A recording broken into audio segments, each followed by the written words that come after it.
think that's important, because nothing is worse than allowing a poor person to enter a place of power, because they use the power to empower themselves. True leaders do not use power to empower themselves. They use power to serve others.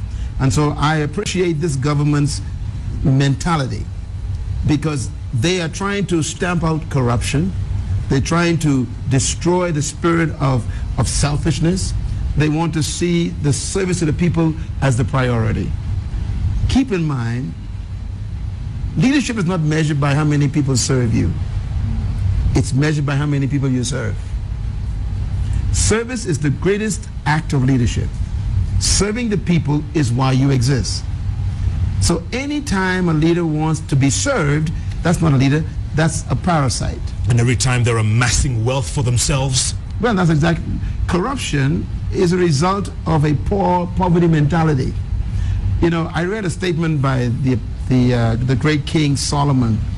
Solomon says, "Woe to the land when a slave becomes king." I'm going to quote it again. Woe to the land, that means the country, when a slave becomes the king.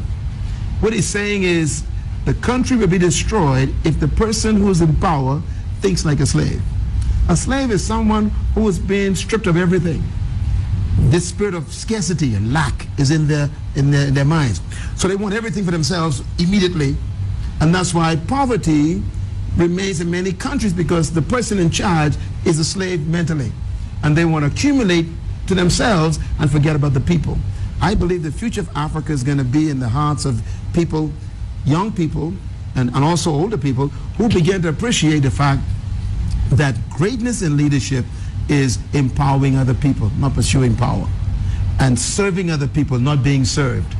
And so corruption to me is like a cancer that comes from a low self-esteem, poor self-concept, low self-worth, a fear of scarcity, and it's probably the highest manifestation of insecurity. Absolutely.